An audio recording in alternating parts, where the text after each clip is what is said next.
অধিকারটাই বেশি। হ, কারণ আমারটা হইল বৈধ আর তোরটা হইছে সন্দেহজনক ঝামেলা। তাই বড় বড় কথা না কইয়া বাড়ি থেকে এক্ষুনি বাইর হইয়া যা। এতে তোর ভালো হইব, আমাদের সবার ভালো হইব। কার ভালো হবে আর কার মন্দ হবে এসব তো আমার দেখা লাভ নাই। আমি আমার জায়গা ছাড়ব না।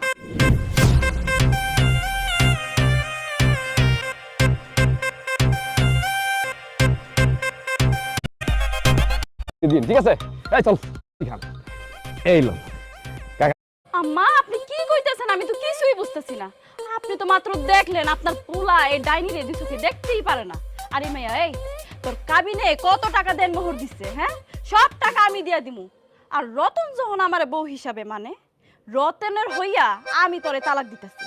1 তালাক, 2 তালাক, 3 তালাক, 22 তালাক।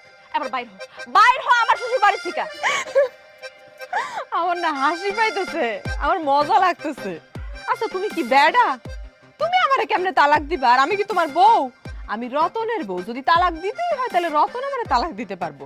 আর এত সহজ তুমি আমারে কইয়া দিলা, আমি সুসুর করে এই বাড়ি থেকে বাইরে চলে গেলাম।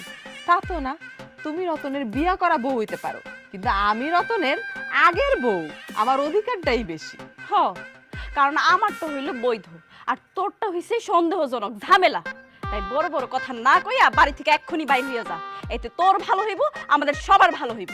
কার ভালো হবে আর কার মন্দ হবে এসব তো আমার দেখা লাভ নাই। আমি আমার জায়গা ছাড়ব না।